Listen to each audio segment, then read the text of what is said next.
Story 1. I pulled off one of my best pranks by sending my brother a message from the future. I created a fake account and messaged him, pretending to be his future self, 10 years older. In the message, I warned him about a major event that would supposedly happen unless he stopped chewing gum. He actually believed it and went gum-free for 2 whole days, thinking he was changing his destiny. When he finally figured out it was me, he was furious and gave me the silent treatment for a week. Now, whenever he gets a suspicious or unusual message, he double-checks it, just in case. Edit. Yeah, it sounds ridiculous, but he seriously thought it was real. Story 2. My little sister once slipped a note in my school bag, pretending it was from some girl in my class confessing her feelings. I walked around like an idiot for days, trying to figure out who secretly liked me by comparing handwriting and all. Turns out, my sister had faked the whole thing just to see me flounder. What the fuck? Well, that was my first broken heart, and I've never let her forget it. Story 3. At 14, I decided to pull what I thought would be the ultimate prank on my sister by swapping her moisturizing lotion with hair removal cream. She didn't notice at first, but after a couple of hours, she started to feel a burning sensation, and then realized that some of her leg hair was disappearing. She completely freaked out, and when my mom found out, she nearly grounded me for life. My sister was so mad she didn't talk to me for a month, and looking back, I realize it was definitely over the top. But to this day, it's still one of the most memorable pranks I ever pulled, even if it was a bit extreme. Edit. Okay, maybe it was a bit too much, but it was totally worth it. Story 4. I managed to trick my older brother into thinking that an old friend of his was coming into town and really wanted to catch up. I'd arranged with this friend to swap phones and played along, texting my brother about a meeting spot at a popular coffee shop. My brother, excited to reconnect, showed up early and kept glancing around, expecting his friend to walk through the door any minute.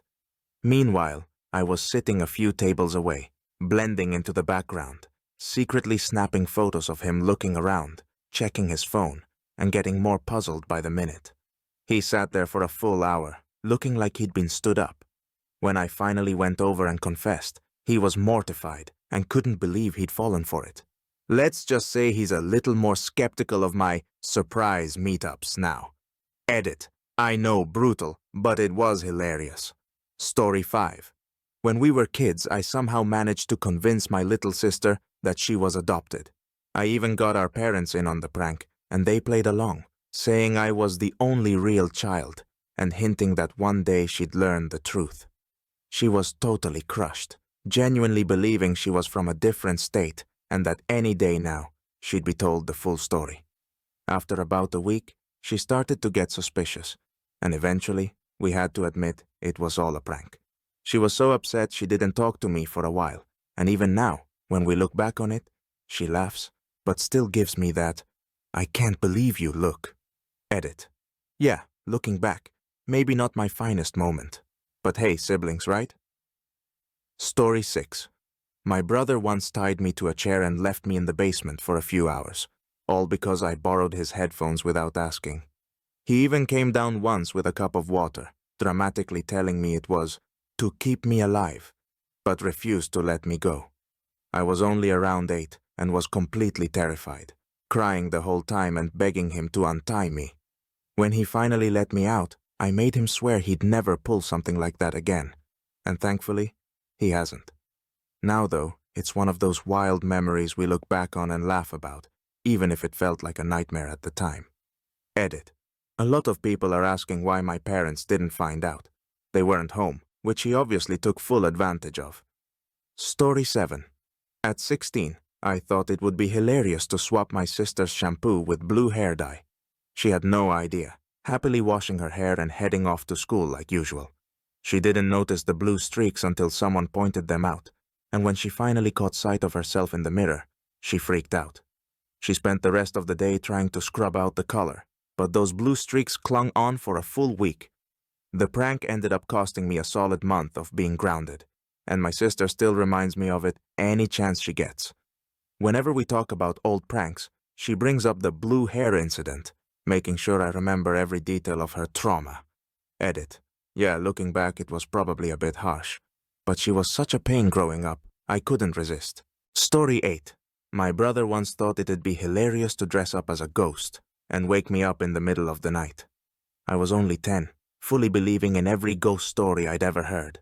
He shook me awake, dressed in a sheet and holding a flashlight under his chin, casting eerie shadows and whispering in this creepy voice. I freaked out so badly, screaming and crying, and couldn't sleep alone for weeks after that. Our parents were furious and made him promise never to pull anything like that again. His excuse? I was just teaching him bravery. Classic older sibling move. Edit. A lot of people think this sounds creepy. It was. I still can't watch horror movies. Story 9. I thought it would be funny to replace my sister's car keys with a fake set while she was in a rush. She spent a good 20 minutes trying to unlock her car, getting increasingly frustrated and nearly in tears before I handed her the real ones. She was late to her first job interview, and our parents weren't too happy about it either, but it was worth every second to see her face. Story 10. I convinced my brother that if he clicked his heels together like Dorothy from The Wizard of Oz, he'd somehow be transported to Kansas. We were huge fans of the movie as kids, so he completely bought into the idea. He must have spent hours standing in the living room, closing his eyes, clicking his heels, and saying, "There's no place like home," while I did my best to keep a straight face. He was convinced that if he just did it right, something magical would happen. When he finally gave up, he didn't find it nearly as funny as I did, but to his credit, he never tried to prank me back. So I'd call that a win. Edit. No, he never actually believed he'd end up in Kansas, but he was convinced something magical would happen if he did it right. Story 11. I convinced my little brother that I had a magic ring that could make him invisible. All he had to do was put it on, hold his breath for 10 seconds, and poof! No one would be able to see him. He was so excited to test it out and went around the house, pulling invisible pranks on our parents, walking right past them with this big grin, fully convinced they couldn't see him. He even took it a step further and went outside, sneaking around, trying to walk past the neighbor, totally unseen. It took him nearly a whole day of these invisible adventures before he realized people were reacting to him the whole time. To this day, he still asks how I managed to keep a straight face through it all. Edit. Before you ask, yes, he was in his early teens. He wanted to believe in magic so bad. Story 12. One night I decided to mess with my sister by putting a fake tattoo on her arm while she was asleep. I added a bit of glue around the edges to make it look real, so when she woke up, she'd think it was permanent. The next morning, she was horrified, staring at her arm and panicking about how our parents would react. She tried scrubbing it off with soap, water, lemon juice, anything she could think of, but nothing worked. For days, she kept hiding her arm under long sleeves, hoping our parents wouldn't notice, while secretly trying to remove it any chance she got. Finally, I couldn't keep a straight face anymore, and admitted it was fake. She was so relieved and furious with me. But now, in a twist, she actually got a real tattoo in that exact spot just to show me who's in charge. We both laugh about it now, and she loves to remind me that my prank accidentally inspired her real tattoo. Story 13. In high school, my older brother went through a serious tough guy phase and decided he wanted a tattoo to match the look. Rather than telling him outright that it was a bit over the top, I came up with a plan. I had a friend who did amazing fake tattoos, so we convinced him to get a badass design. He was thrilled and thought it looked great, until he showed up at school and everyone started laughing. We'd snuck in the words "Mama's Boy" in tiny letters at the bottom, which he hadn't noticed at all. He was so embarrassed, and to this day, he refuses to bring it up. Edit. People keep asking if he ever got a real tattoo. Nope, he chickened out after that. Story 14. One morning, I decided to pull a prank on my sister by swapping her toothpaste with mayonnaise. She was running late for school, so I knew she'd be rushing through her morning routine and probably wouldn't notice right away. I carefully squeezed out her toothpaste and filled the tube with mayo, trying to make it look as normal as possible. As expected, she grabbed her toothbrush in a hurry, not even glancing at the tube, and started brushing. The moment she tasted that mix of mayo and mint, her eyes went wide, and she gagged, quickly spitting it out. She yelled at me, her face a mix of disgust and shock, and refused to say another word to me the entire ride to school. Our mom was absolutely furious when she found out, and I got quite the lecture. But honestly, watching her reaction made the punishment totally worth it. Now, anytime she brushes her teeth, she checks the tube suspiciously, just in case I decide to prank her again. It's become one of those family stories we laugh about every time it comes up. Story 15. The morning of my graduation, my sister decided it would be the perfect time to pull a prank on me. She went around the house and hid every single one of my left shoes. When I realized what was happening, I tore through the house looking for a matching pair, but she refused to tell me where they were stashed. So, with no other choice, I ended up walking barefoot across the stage while she sat in the audience, laughing her head off. It took me a while to forgive her for that one. Now, every time she's getting dressed up for a big event, I make a point to misplace at least one of her shoes, just to remind her what it feels like. Edit. No, I still don't think it was funny. She says I need to let it go, but hey, justice is justice. Story 16. I managed to convince my little brother that our basement had haunted zones. To make it even more convincing, I rigged the remote to control the lights, so they'd flicker whenever he got close to certain areas. Every time he'd step into one of these haunted zones, I'd press the remote, and the lights would start flickering. The effect was perfect. He'd freeze up and back away, completely convinced something paranormal was happening.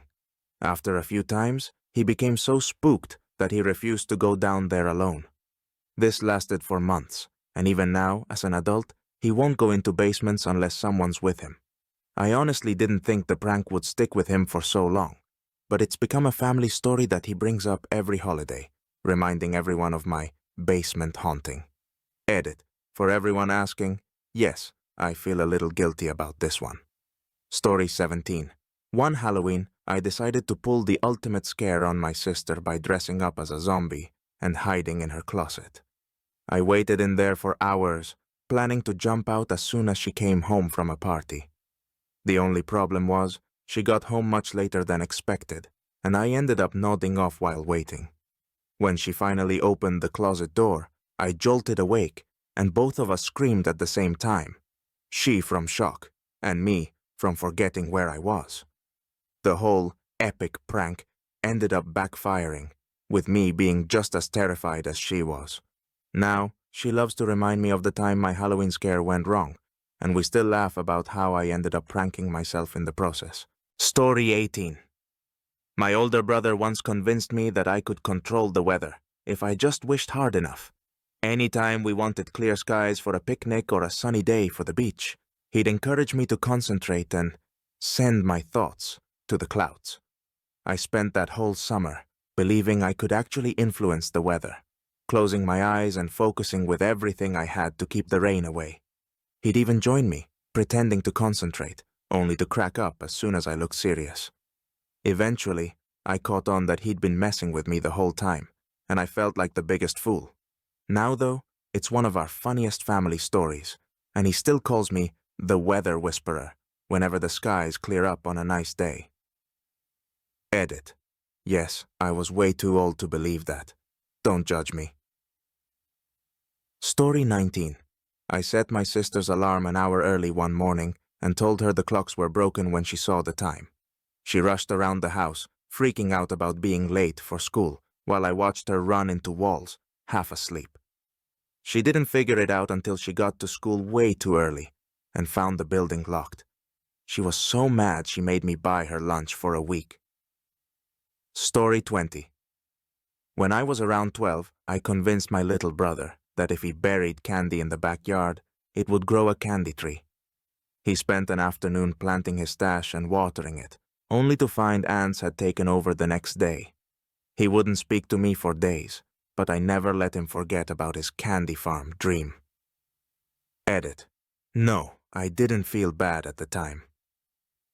Story 21. One summer, I decided to trick my younger sister into believing there was buried treasure in our backyard.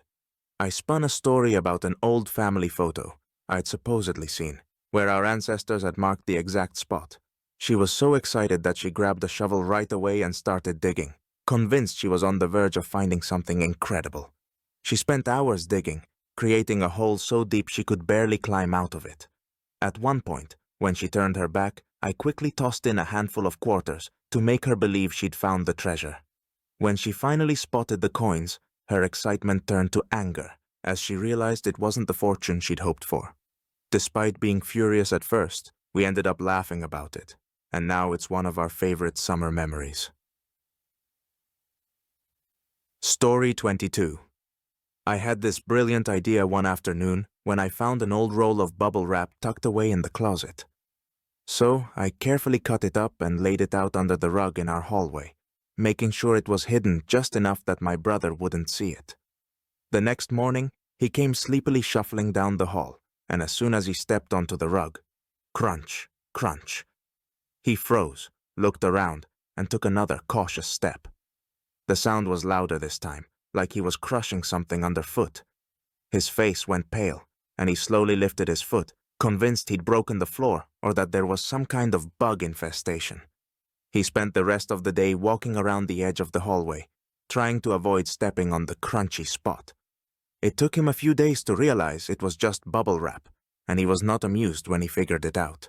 He gave me the silent treatment for a full week as payback, but honestly, every second of that prank was totally worth it. Story 23. I somehow convinced my little sister that I had the ability to talk to animals, especially her beloved pet hamster. Every time she asked what her hamster was thinking, I'd put on my most serious face, as if I were focusing hard, and start translating the hamster's thoughts. I came up with all kinds of funny messages, telling her the hamster's opinions on food, his dreams of exploring the world outside his cage, and even his thoughts on her toys. She was so enchanted by the idea that every day she'd run up to me with new questions, fully convinced that I had this unique gift for understanding animals. This little game went on for years. She was so fascinated by my talent that she started telling her friends about it, believing it was our family's special secret. Then one day, she shared the whole story with a group of her friends. They burst out laughing, and it was only then that she started to question if I was telling the truth. Slowly, she put it together and realized that I'd been making it all up just for fun. At first, she was completely embarrassed that she'd believed it for so long, but now she laughs about it, calling it her believing anything phase. It's become one of our favorite family memories. Even now, she'll sometimes jokingly ask me to translate for an animal, and I'll come up with a funny message just to keep the tradition alive. It's one of those stories that never fails to make us both laugh, and she always teases me about my animal whispering skills whenever she wants a good laugh. Story 24.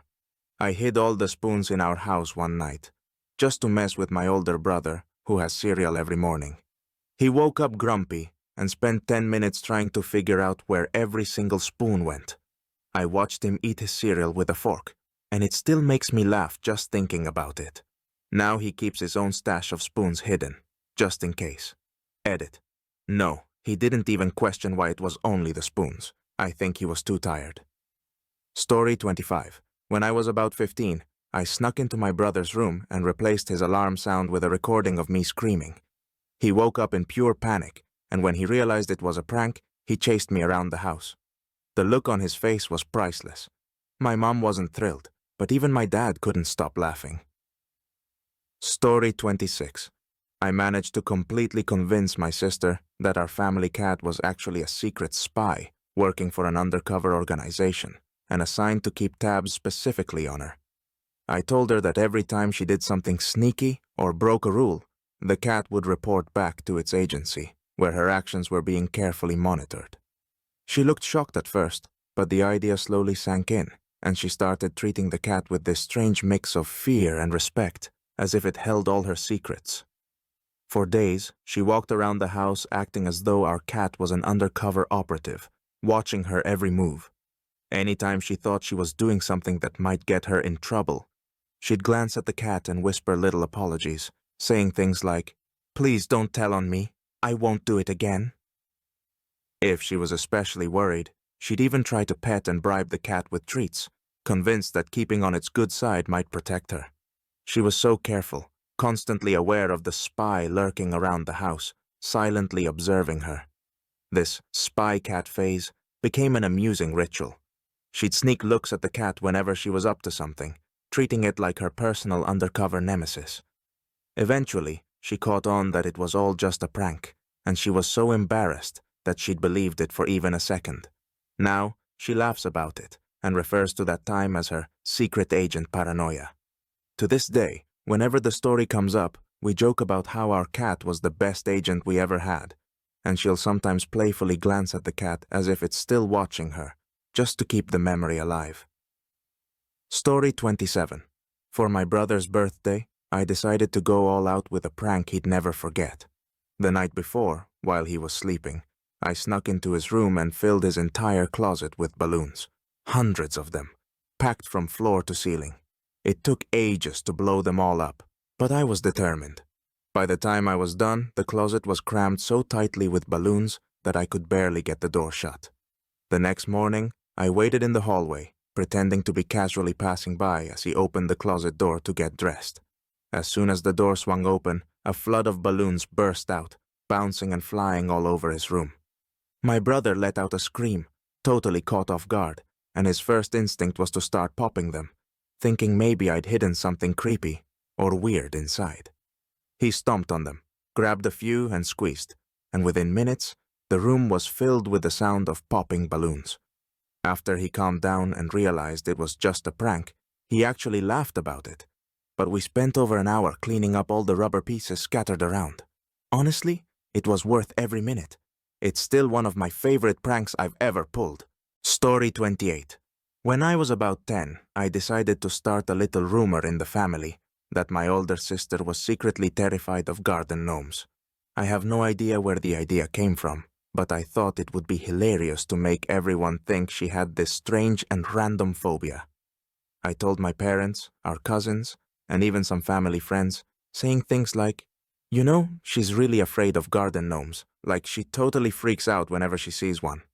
To my surprise, everyone went along with it, and soon they were all giving her gnome-themed gifts at every possible occasion. For her birthday, she'd get a card with a cheerful gnome on the front, or a small figurine of a gnome with a fishing rod, smiling up at her. For the holidays, she started receiving gnome-themed trinkets and little garden statues, all meant to be funny, since everyone thought it was a playful way to poke fun at her fear. The best part was watching her confused reaction, as she clearly had no idea why everyone kept gifting her these tiny bearded figures. Over time, she started to look genuinely embarrassed and bewildered, wondering why anyone would believe she had such a strange fear. She'd give me this confused look every time she unwrapped a new gnome-related item, and I'd just shrug and pretend I was as clueless as she was. This went on for years, and she eventually just accepted the idea that everyone thought she was afraid of garden gnomes, even though she couldn't figure out why. Years later, she finally discovered it had all been my doing. She was definitely not amused, and gave me the coldest look when she realized I'd managed to prank her for such a long time. Now, it's one of those legendary family stories, and anytime we see a garden gnome, she'll glance at me and say, "Thanks to you, I'm practically a gnome collector now." To this day, she still finds gnome-themed gifts hidden in her presents just to keep the joke going. For story 29. One day, I came up with a story to convince my younger brother that our school had a secret elevator.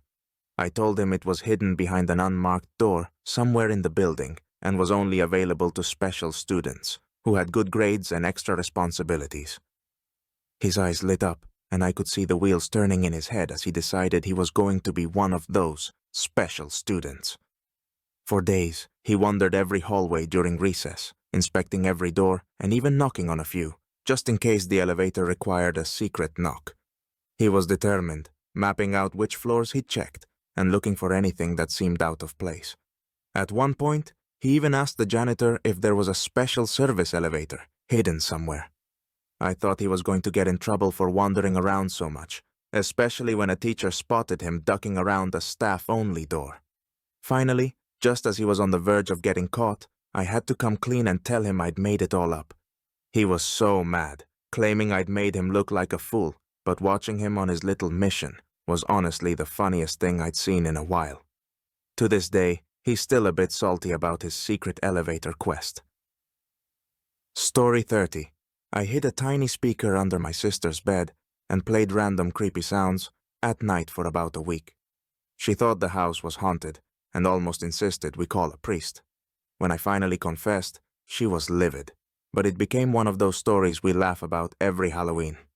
Story 31. One afternoon, I managed to convince my little brother that he had the power to control our dog's thoughts, if he just concentrated hard enough. I told him that if he stared at the dog and projected his thoughts, our dog would start doing whatever he wanted, like fetching his toys or even bringing him snacks. My brother's eyes lit up at the idea, and he immediately got to work. For hours he sat across from the dog, squinting and silently commanding him to get up, grab his ball, or walk over to the treat jar. Our dog, though, just sat there, staring back with a mildly confused expression, probably wondering why his little human was giving him such intense eye contact without saying a word. Every once in a while, the dog would tilt his head or yawn, which my brother took as signs that his mind control was working. After a few days of trying this, he finally gave up, realizing that the only thing he'd successfully told our dog to do was fall asleep. We still tease him about his mind control powers whenever he gives the dog a long look, and now he just laughs along, remembering his big attempt at dog telepathy. Story 32. I swapped out my sister's phone ringtone with the recording of her singing loudly and way out of tune. She had no idea until it started blasting in the middle of a quiet class. Apparently, everyone turned to look as her own off-key voice filled the room, and she was absolutely mortified. Her friends still tease her about it, and she had to endure a lot of laughs at her expense that day. I got in serious trouble when she got home, but honestly, her reaction made it all worth it.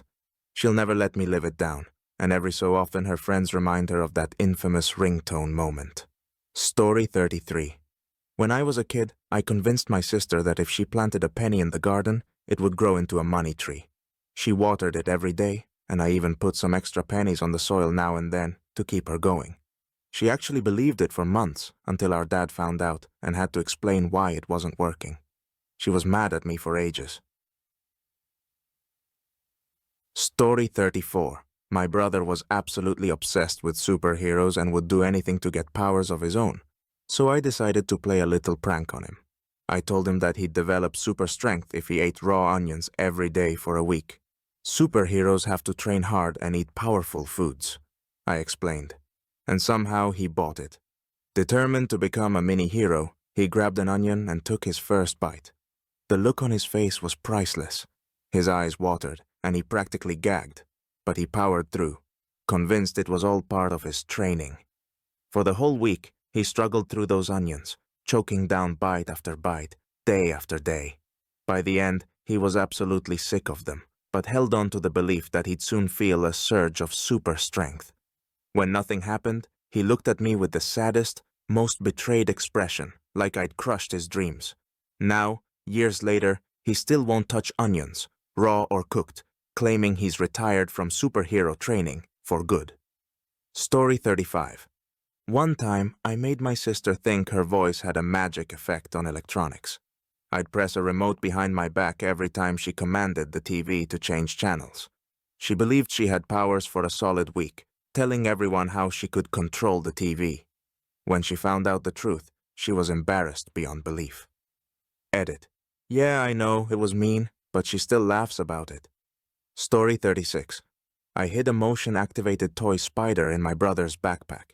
He was in high school, and when it went off in the middle of class, he screamed and threw his bag halfway across the room. The whole class erupted in laughter. He was embarrassed for weeks, and he still checks his bag every time I'm around. Story 37. One year, I decided to play a little prank on my younger sister by officially putting her on the naughty list. I typed up a letter from Santa himself, complete with fancy fonts and a red border, saying that she hadn't been kind enough that year and might not get presents unless she apologized and tried to be better. I left it by the fireplace for her to find, fully expecting her to laugh it off or even try to prove Santa wrong. Instead, she burst into tears, clutching the letter and wailing that Santa thought she was bad. She spent hours drafting a heartfelt apology letter, asking Santa for a second chance and promising to share her toys and be extra nice. Watching her get so upset, I felt a wave of guilt and finally admitted that I had made it all up. She was furious and refused to forgive me until I agreed to let her have all my Christmas candy that year. Safe to say, I never pulled a Santa prank again. Lesson learned. Story 38. I switched the labels on my brother's shampoo and conditioner bottles, so he was washing his hair with conditioner and conditioning it with shampoo. It took him a couple of weeks to figure out why his hair felt so weird, and when he did, he chased me around the house. Worth it? Definitely. Story 39. When I was a kid, I spun this wild story about a hidden escape tunnel in our basement that would transport anyone brave enough to follow a series of secret steps into another world. I told my sister that only a select few people even knew about it, and that she had to be quiet so no one would catch her on her mission. The idea totally hooked her. She spent hours creeping around down there, knocking on walls, tapping pipes, and inspecting every nook and cranny, convinced she was one switch away from unlocking the tunnel. Every so often, she'd come back and ask if there was something she was missing, or if I knew of any other hidden doors. To keep the mystery alive, I had to keep adding new clues and directions, telling her to try stepping on certain tiles or whispering certain words. Eventually, she gave up. But for years after, she'd still randomly ask if I'd discovered any new secrets about the house. Edit. Before you ask, yes, I had to keep making up stories for her, but watching her excitement made it totally worth it. Story 40.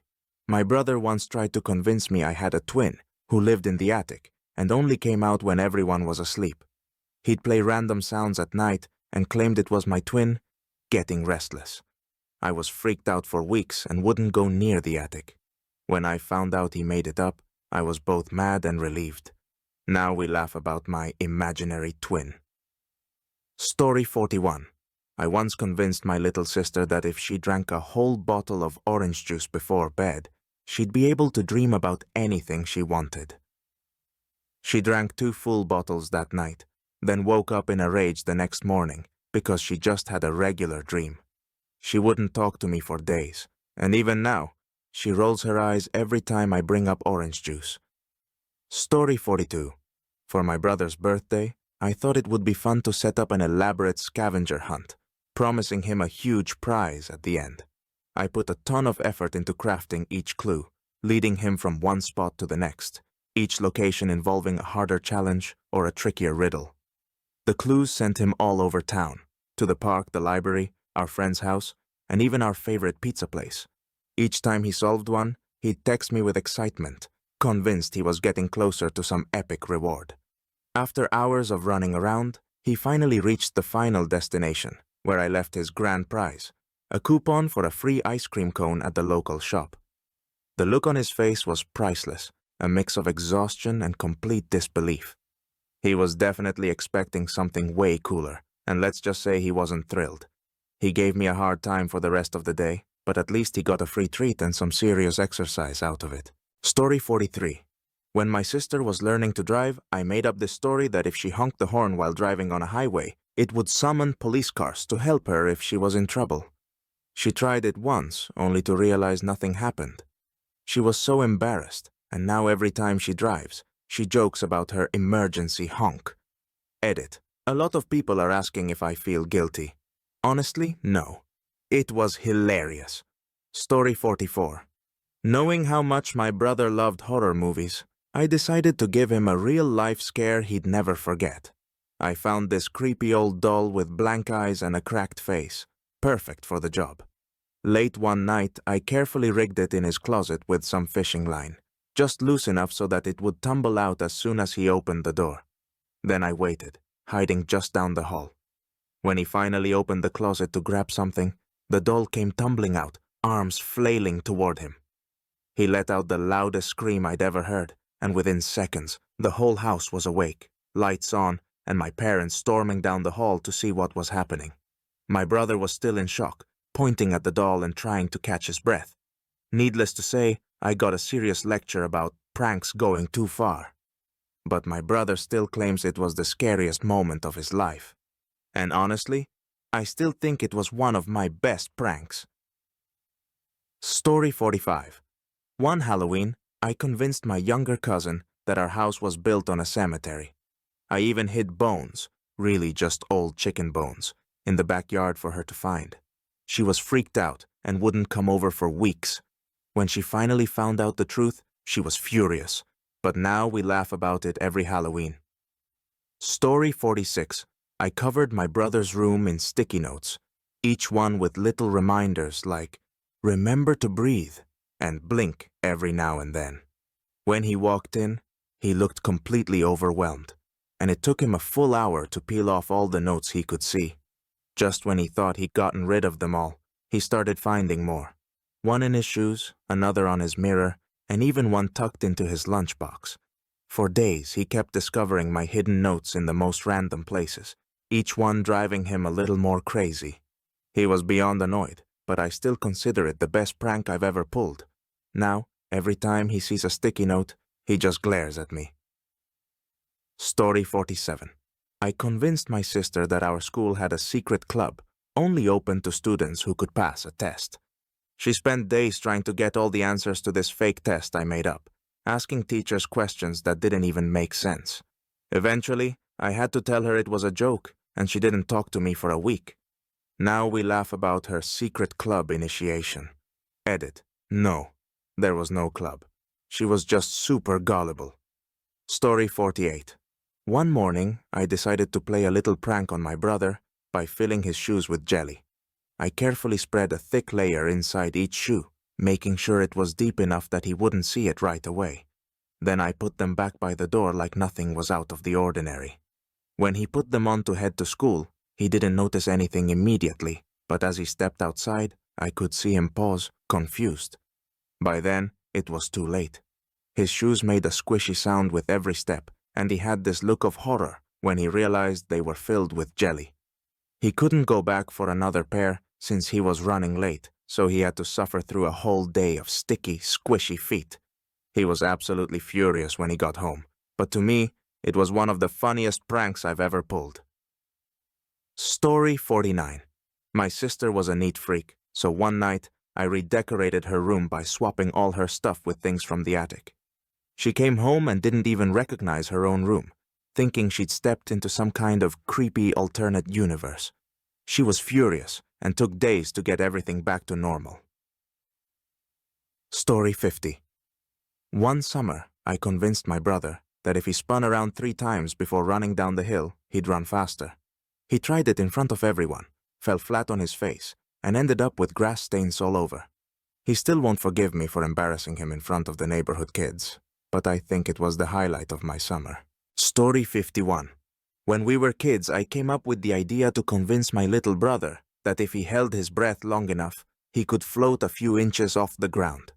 Naturally, he was fascinated by the idea of having powers and immediately wanted to give it a try. So, we went out to the backyard, and he stood there, holding his breath, arms outstretched, waiting for liftoff. I put on my best amazed expression and even gasped, telling him I thought he was actually floating a little. For days, he would run outside to practice his levitating powers, holding his breath as long as he could, while I cheered him on. Eventually, our mom saw him mid-practice and asked what on earth he was doing. When she found out, she laughed and explained to him that floating didn't work that way. He turned bright red and refused to speak to me for days, feeling completely betrayed by his magic powers. Looking back, it was one of the funniest pranks I ever pulled, and even now he's a bit skeptical whenever I give him advice. Story 52. One year for April Fools, I put cling film over the toilet bowl in our shared bathroom. My sister went in half asleep, and well, let's just say she wasn't thrilled when she realized what happened. She screamed so loud the neighbors probably heard, and I got grounded for a week, worth every second. Story 53. I told my younger sister that if she slept with a spoon under her pillow, she'd be able to control her dreams. She went to bed with a spoon every night for a week, trying to dream about her favorite TV show. When she figured out it didn't work, she threw the spoon at me. Now, every time she sees a spoon, she gives me an annoyed look. Story 54. My brother is absolutely devoted to his morning coffee, so I decided to mess with his routine one day by swapping out his usual coffee grounds with ground-up black beans. I made sure the texture looked as close to coffee as possible and put the canister back where he'd easily grab it in the morning.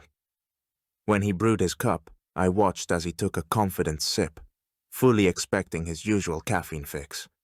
The reaction was priceless.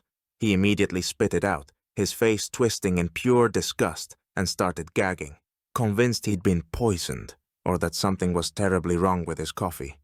He even poured the rest of it down the sink, muttering about expired beans and contamination. It took a lot of convincing to assure him it was just a harmless prank, and he wasn't actually poisoned. To this day, he still checks his coffee grounds before brewing, just in case I decide to prank him again. Story 55. One summer, I set up a fake treasure map and convinced my little sister there was hidden treasure in our backyard. She spent days digging holes everywhere, even found an old rusty key that I'd planted. When she finally figured out there was no treasure, she was furious. But now it's a family story we laugh about every time someone mentions a treasure hunt. Story 56. I convinced my brother that if he folded his clothes in a specific way, they'd magically come out wrinkle-free without ironing.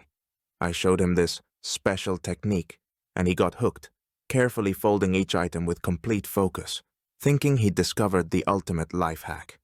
For weeks, he spent extra time trying to get it just right, excited about his new wrinkle-free routine. Eventually, one of his friends told him that I'd completely made it up, and he realized he'd been duped. He was so annoyed, and from then on, he wouldn't take any of my laundry tips seriously. We still laugh about his perfect folding technique and how I managed to fool him into a whole new routine. Story 57. One morning, I decided to pull a classic prank on my sister by swapping the salt and sugar containers in the kitchen. She's a huge fan of her morning oatmeal and always adds a generous spoonful of sugar to make it perfectly sweet. I waited in the next room, pretending to be completely unaware as she went through her usual routine. A few minutes later, I heard her take a big spoonful of her oatmeal, and the reaction was immediate. She froze, her eyes went wide, and then she spat it out as fast as she could, making the most horrified face I've ever seen. She couldn't understand why her oatmeal was suddenly so salty, and when she finally realized what I'd done, she was absolutely fuming. It took her quite a while to see the humor in it, and she still double-checks every time she reaches for the sugar jar. Edit. Nope, she didn't forgive me quickly, but honestly, it was hilarious and totally worth it. Story 58. I convinced my brother that our family had secret codes to communicate without anyone else understanding. I spent days teaching him nonsense words and phrases, and he tried using them with our parents, who had no idea what he was saying. When he realized I'd made it all up, he was mortified, but it's still one of our favorite family memories. Story 59. I convinced my little sister that if she played a specific song backward, she'd hear a secret message hidden in the lyrics. She got so excited about it and spent hours trying to figure it out, replaying the song over and over, convinced that each strange noise or gibberish sound was part of a magical clue. She was so focused, certain she was on the verge of discovering something amazing. After countless attempts, she finally gave up, frustrated that she couldn't hear anything but random sounds. For a while, though, she was completely enchanted by the idea, and we still laugh about her secret message quest. Now she jokes that she's a professional song decoder, but she's definitely a little more skeptical of my music tips. Story 60. My older brother is a hardcore gamer, and he had a huge tournament match he'd been prepping for all week. I couldn't resist the opportunity to mess with him a little, so just before the game started, I secretly swapped out the batteries in his controller with dead ones. He didn't notice at first, but the moment he sat down and tried to start, his controller refused to respond. Panic set in immediately. He tore his room apart looking for spare batteries, frantically checking every drawer, while I watched from the doorway, trying not to laugh. He finally found replacements, but by then, he'd already missed part of the match and lost his shot at winning. When I finally admitted it was a prank, he gave me a death glare that could melt steel. Let's just say, he was not amused, and I knew better than to mess with his games again. Story 61. One time, I convinced my sister that if she wore her shoes on the wrong feet, she'd be able to run faster. She ran around like that all day, insisting it was working, even though she was tripping constantly. She only figured it out when her feet started hurting, and she blamed me for ruining her chance to be a track star. Story 62. One day, I convinced my younger brother that putting his phone in the freezer would make it charge faster. I made up a story about how cooling down the battery would speed up the charging process. He looked skeptical at first, but eventually decided to give it a try. So, he wrapped his phone in a paper towel for protection and placed it in the freezer. A few minutes later, he pulled it out, expecting his battery to be magically full. But instead, the screen wouldn't even turn on, and he went into full panic mode, convinced he'd broken it for good. He kept pressing the power button, nearly on the verge of tears, and started talking about how he'd explain it to our parents.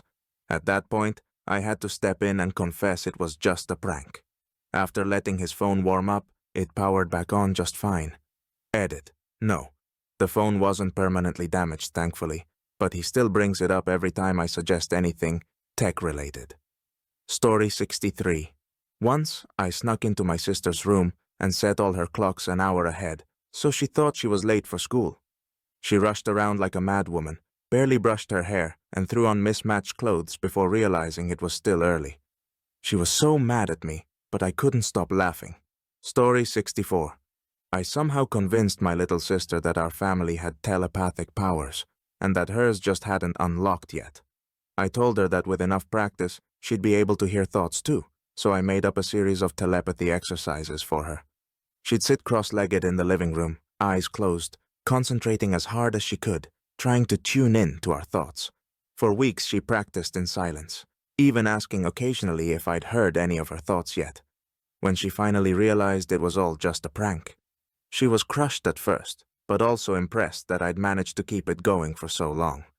Now, we laugh about her telepathy training, and she still teases me about my mind tricks whenever I try to convince her of anything. Story 65. I replaced the cream filling in my brother's favorite cookies with toothpaste. He took one bite, made the worst face, and practically gagged. He ran to the bathroom to rinse his mouth, and now he won't touch anything I bake unless he sees me make it. Story 66. One morning, I decided to pull a quick prank on my sister by stretching a layer of clear wrap across her bedroom doorway. I made sure it was perfectly smooth and at just the right height to catch her by surprise. Then, I waited nearby, trying to keep from laughing in anticipation. When she finally came out of her room, she walked straight into it, smacking right into the plastic and stumbling back in pure confusion. She looked around, wide-eyed, trying to figure out what had just happened. Her immediate thought was that she'd walked into a giant spider web, and she nearly had a heart attack as she frantically tried to brush it off. Her reaction only lasted a second, but the look on her face was absolutely priceless. After she realized what I'd done, she was half annoyed and half laughing, and I knew it was a prank she wouldn't forget anytime soon. Story 67. One time I convinced my brother that if he touched a magic spot on our TV, it would turn on without a remote. He spent ages trying to find the exact spot, tapping everywhere and getting frustrated when it didn't work. Eventually, I showed him the secret spot was actually just the power button, and he was not amused. Story 68. I convinced my sister that if she wore sunglasses while reading, it would somehow improve her memory. She took it to heart and wore them all week, even to school, looking like a mini celebrity in the classroom. Every time she opened the book, on went the shades, as if they were her secret tool for better focus. Eventually, her teacher called our mom to ask why she was reading with sunglasses on, and I had to come clean that it was just a prank. She was so embarrassed and hasn't let me forget it. Now, anytime I suggest a new life hack, she just gives me a side eye and says, "I'll pass, thanks." Story 69. Growing up, my brother and I shared a room with bunk beds, and I came up with a prank to make bedtime a little more interesting. I told him that if he whistled 3 times at midnight, a ghost would appear. He was skeptical at first, but I kept insisting it was true, describing all the ghostly encounters others had when they tried it. Eventually, he decided to give it a go. For the next few nights, he'd wait until the clock struck midnight and then quietly whistle 3 times from his top bunk. Of course, nothing happened, and he was starting to think I'd made it all up. But just as he was ready to give up, I knew it was time to make my move. One night, I snuck out of bed, grabbed a white sheet, and waited until he did the midnight whistles again. As soon as he finished, I jumped up by his bed, draped in the sheet, and let out a low, eerie moan. He screamed so loud he woke up the entire house, and it took him ages to calm down. He was so terrified that he refused to sleep on the top bunk for months, convinced it was haunted. To this day, he still remembers the ghost prank and gives me a hard time about my horror storytelling. Story 70. I convinced my sister that if she stared at a candle without blinking, she'd be able to see the future. She sat there, eyes wide open, until her eyes watered. When nothing happened, she was so disappointed. But now we joke about her superpower training. Story 71. One time, I told my younger brother that if he put his sneakers in the oven for 10 minutes, they'd self-clean. He actually tried it when our mom wasn't home, and the whole kitchen ended up smelling like burnt rubber. Our mom was furious, but my brother learned never to trust my cleaning advice again. Story 72. One day, when my sister was feeling under the weather with a cold, I decided to tell her a little story about the big tree in our backyard. I said it had healing powers, and that if she hugged it and concentrated, she'd start to feel better. She looked at me suspiciously, but I kept a straight face, explaining how it was an ancient trick and that the tree had absorbed years of positive energy from nature. She actually bought it. For the next week, she went outside every day, wrapping her arms around the tree, eyes closed, waiting for the healing powers to kick in. I'd catch her taking deep breaths and patting the bark, as if to thank the tree for its help. Finally, after days of hugging her healing tree, she called me out, realizing that her cold hadn't budged an inch. Now, she looks back on it and laughs, calling it her nature therapy. She even gives the tree a friendly pat now and then as a joke, saying it's still a part of her wellness routine. Story 73. Once, I convinced my little brother that pressing the eject button on the car stereo would send a signal to launch the car like a rocket. Every time we drove anywhere, he'd press it and then look disappointed when nothing happened. Our parents eventually caught on, but we all had a good laugh about it later. Story 74. One day, I came up with a fun little trick to convince my sister that if she wore gloves to bed, her hands would absorb superpowers overnight and become stronger. I explained with a straight face that the gloves would trap special energy, and by the end of the week, she'd be able to open jars faster and carry heavy things more easily. She was totally on board, eager to try it out. So, every night, she'd put on her big, cozy winter gloves, determined to build up her hand strength while she slept. For about a week, she'd wake up, check her hands, and even squeeze her fist to see if she felt any stronger.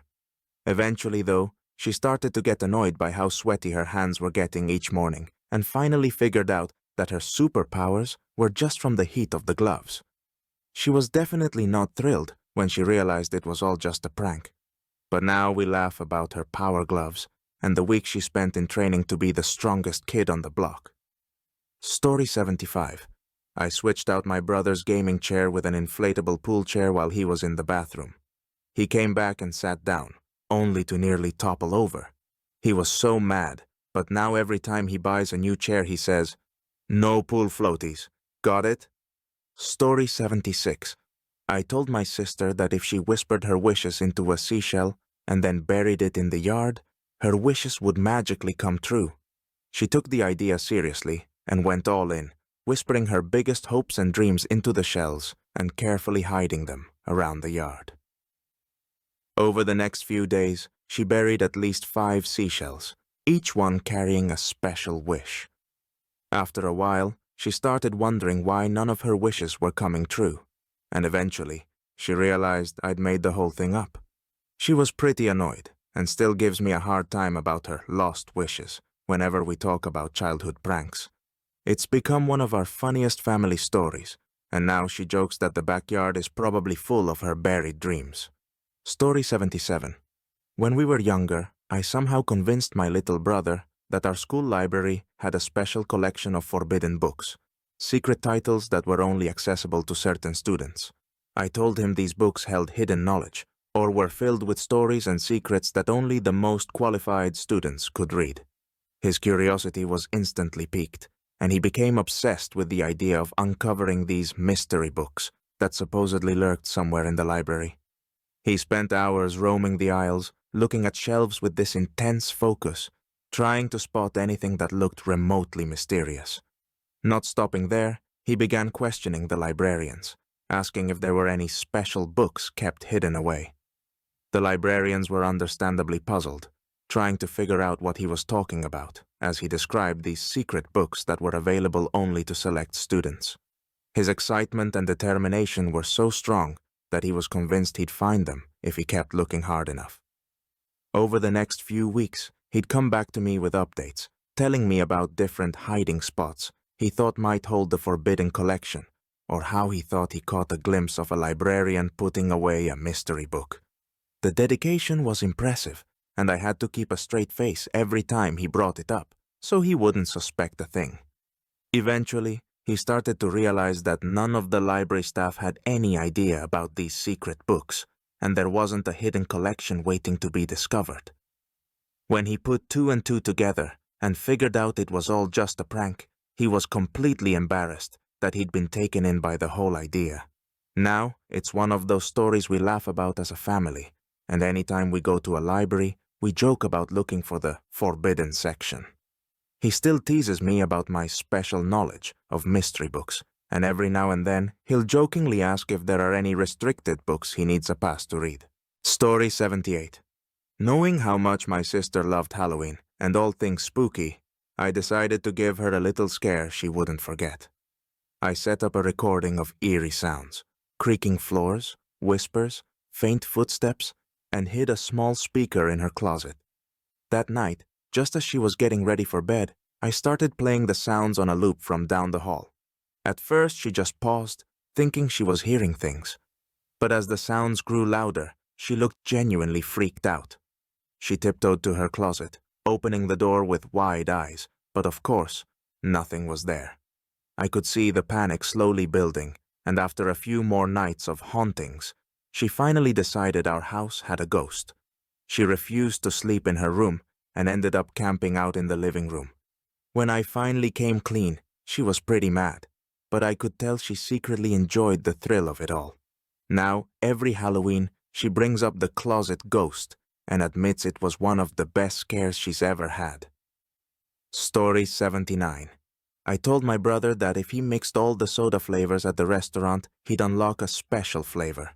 He actually did it, and the drink was so disgusting he almost spit it out. Now he only drinks safe flavors, and he never mixes them. Story 80. I told my sister that if she clapped 3 times and snapped her fingers, her favorite song would magically start playing on her phone. She was completely sold and would do it all the time at home, looking so satisfied when the song would start, after I'd sneakily press play for her, of course. She genuinely thought she'd unlocked some hidden feature. Then one day, she tried it in front of her friends, clapping and snapping her fingers, fully expecting her music to kick in. Her friends just stared, waiting for something to happen, and when nothing did, they burst out laughing. She was beyond embarrassed, but eventually found the humor in it. Now it's one of her funniest memories, and she still jokes about her magic music powers. Story 81. I managed to convince my little brother that our microwave had a secret voice activation feature that would allow it to start without pressing any buttons.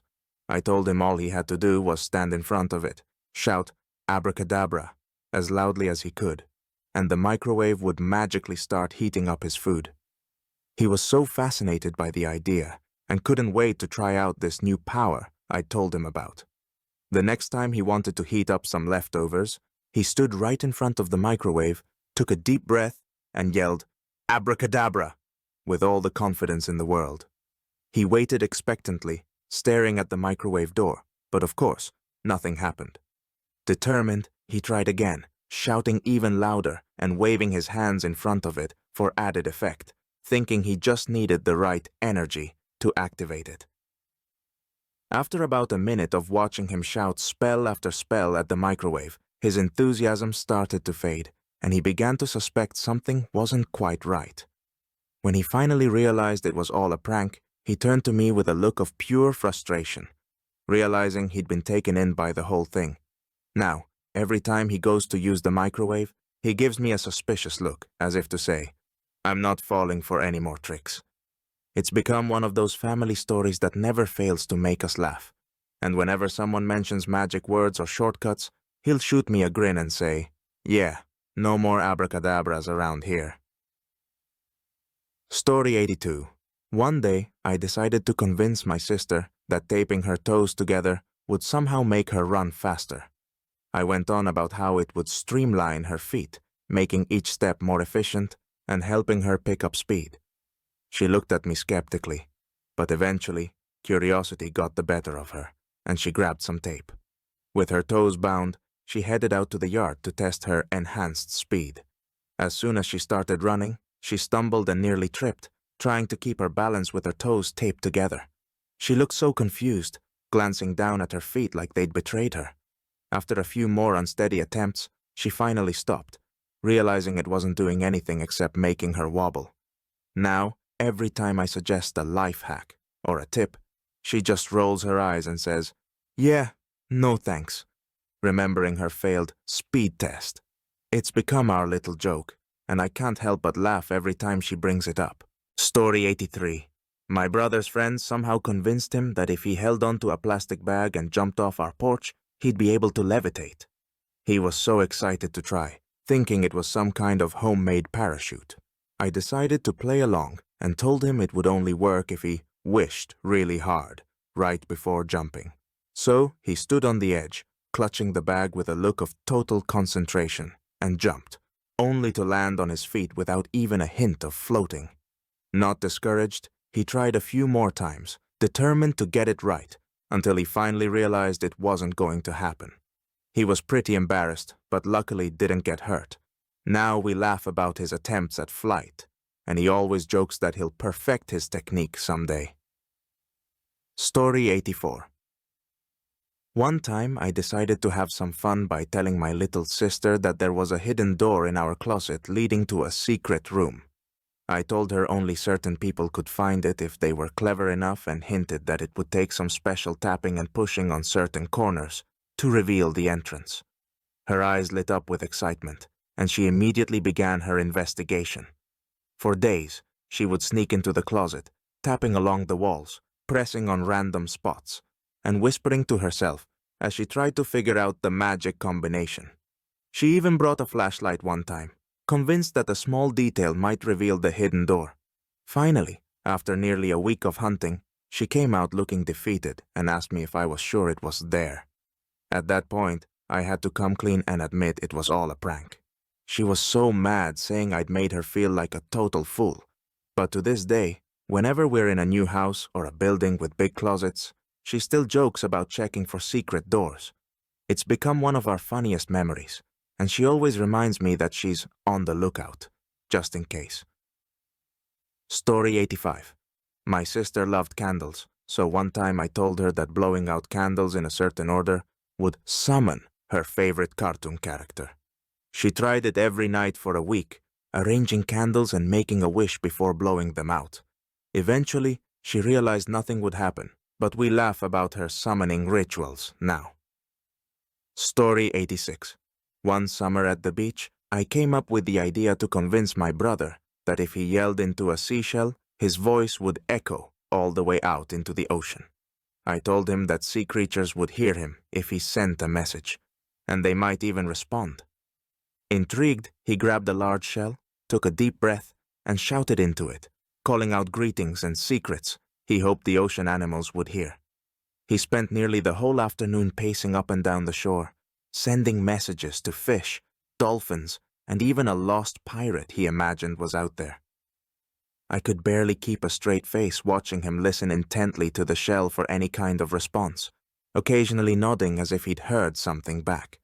Eventually, he got tired, and I couldn't hold back my laughter any longer. When he realized I'd made it all up, he was both embarrassed and a bit annoyed. Now, whenever I tell him anything even remotely magical about the beach, he just squints at me and says, "Yeah, right." Safe to say, he's a little suspicious of every beach story I tell him now. Story 87. Knowing how much my sister loved treasure hunts, I decided to create an elaborate, fake map just for her. I carefully aged the paper, drawing a big X and marking paths that wound all around the house and yard. The map hinted at hidden clues and secrets she'd need to uncover along the way, and she was immediately hooked. She spent hours following the map's instructions, searching under rocks, checking behind bushes, and even digging in a few spots I'd marked. Each clue led her a little closer to the final treasure, keeping her excitement high. When she finally arrived at the final spot, she dug up an old glass jar I'd buried and eagerly pulled it out, only to find it completely empty, with just a label saying, "Treasure." At first she was a bit annoyed, calling me out for sending her on a wild goose chase. But over time, it turned into one of our favorite memories. She still talks about her big treasure adventure, and even says she secretly loved the whole journey, even if the treasure was nothing but an empty jar. Story 88. I somehow convinced my brother that if he pressed his nose and made a wish while jumping up and down, he'd get an extra serving of dessert. He took it seriously and tried it during a big family gathering, closing his eyes, pressing his nose, and bouncing up and down with total focus. The whole family just stared at him, trying to figure out what on earth he was doing. When he finally realized it was all a joke, he was absolutely mortified, his face turning bright red as everyone laughed. Now, every Thanksgiving, it's one of those classic family stories we tell, and he laughs along, calling it his wishful dessert dance. Story 89. One time I convinced my sister that if she wrote a magic letter and hid it under her pillow, she'd wake up with superpowers. She spent hours crafting this letter, only to be disappointed the next morning when nothing happened. Now she laughs at how she once thought she'd wake up superhuman. Story 90. One day, I convinced my little brother that if he danced around in circles with his eyes closed, he'd unlock psychic visions. I told him it was an ancient trick, and that if he spun just right, he'd start seeing flashes of the future. Intrigued, he decided to give it a try. He went straight to the middle of the living room, closed his eyes, and began spinning in circles, trying to focus on his visions. After a few rotations, he started to wobble, but he kept going, determined to unlock his hidden powers. Finally, he got so dizzy that he toppled over, landing on the carpet with a look of pure confusion, waiting to see if any visions would appear. When I finally told him it was just a prank, he groaned, frustrated that he'd believed me. Now, though, he jokes about his failed psychic skills whenever I bring up anything remotely mystical. It's become one of our funniest family stories, and he even says he's still waiting for the visions to kick in.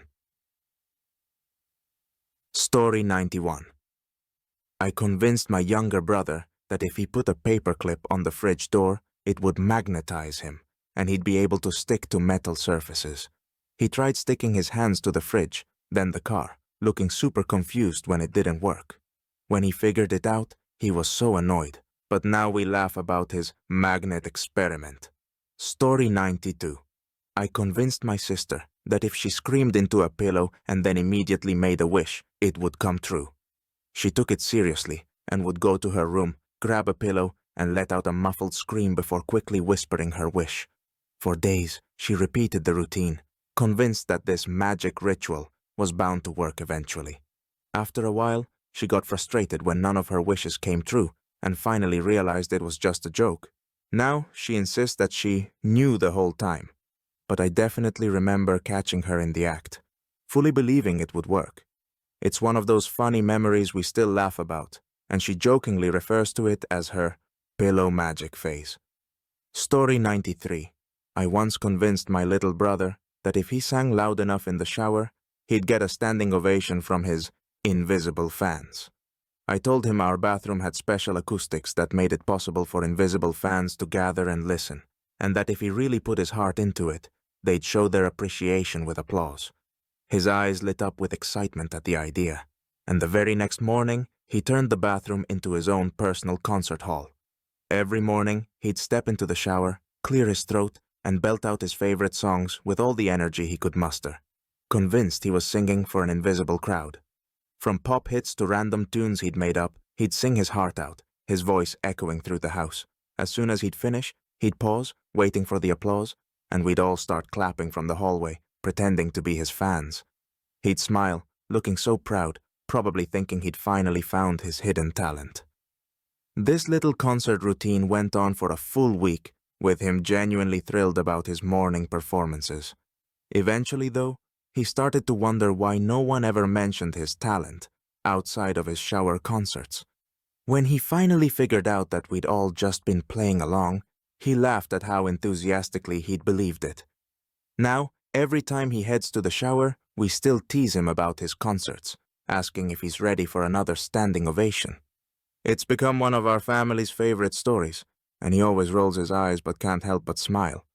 Occasionally, just to keep the joke alive, he'll sing a line or two in the shower, then pause and yell, "Where's my applause?" Story 94. One night, I told my little sister that if she drew a smiley face on her palm and held it while she slept, it would bring her nothing but happy dreams. She looked at me with wide, hopeful eyes, and from that night on, she'd draw a tiny smiley on her hand before bed, clutching it tightly as she drifted off to sleep. For weeks, this became her bedtime ritual. She'd carefully redraw the little face each night, convinced that her cheerful palm protector was helping her avoid any nightmares. Eventually, though, she overheard me laughing about it to a friend and realized it wasn't actually magic. She was a bit disappointed at first, but now we both remember it fondly. She still calls it her happy dreams trick and jokes about how she used to fall asleep with her little smiley face.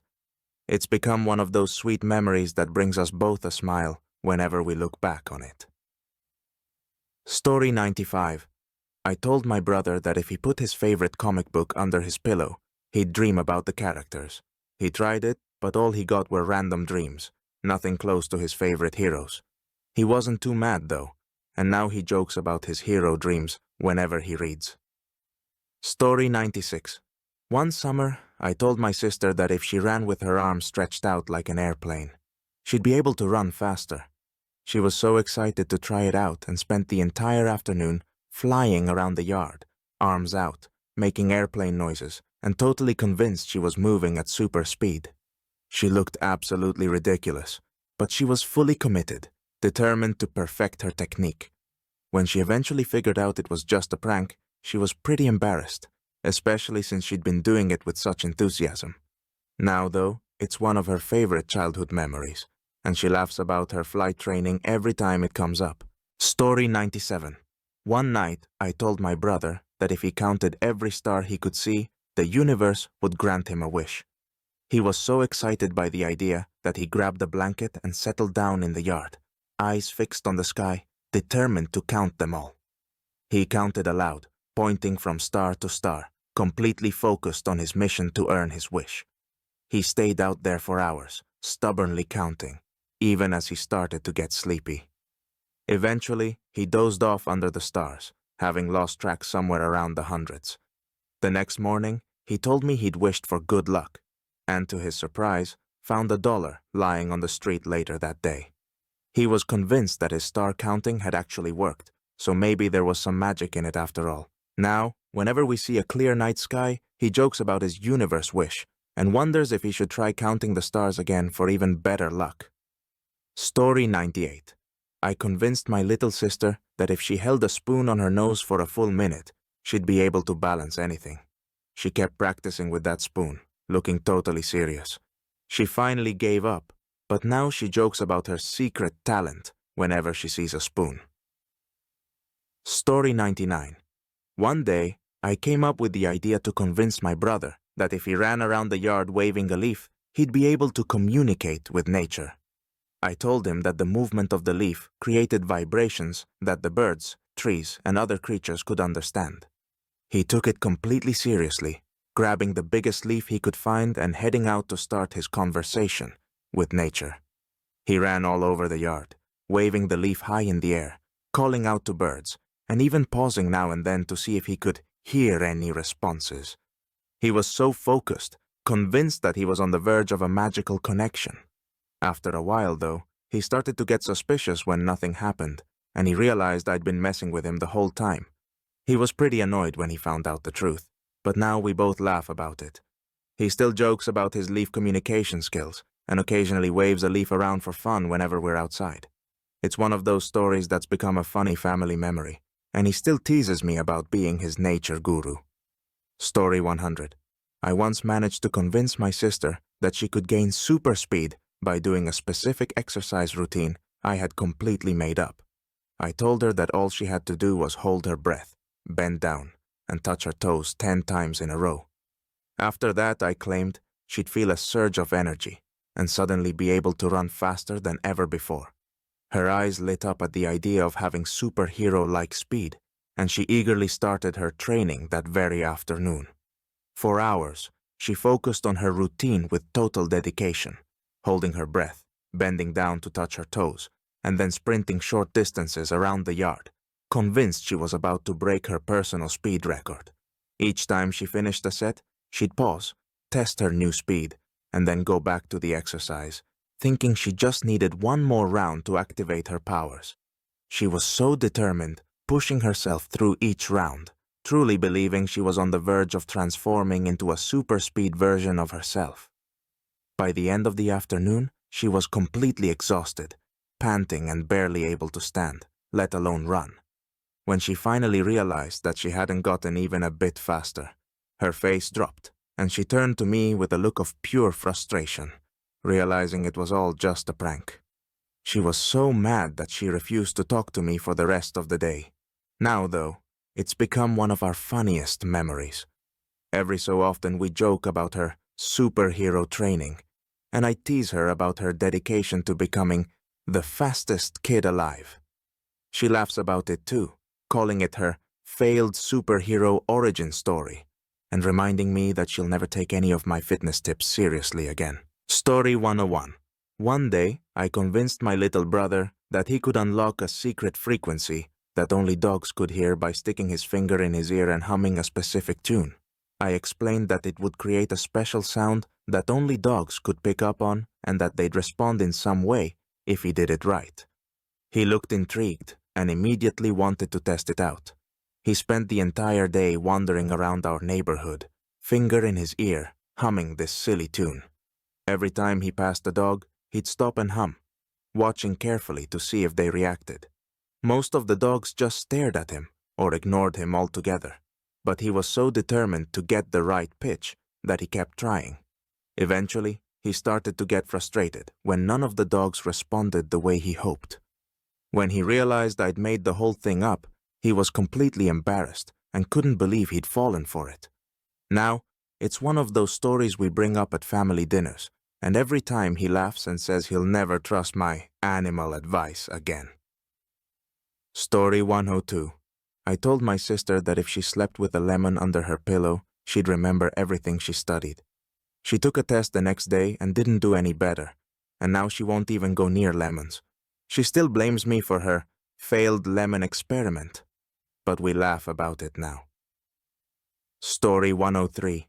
I managed to convince my brother that if he placed his hand on the wall, closed his eyes, and concentrated, he'd be able to feel the history of the house.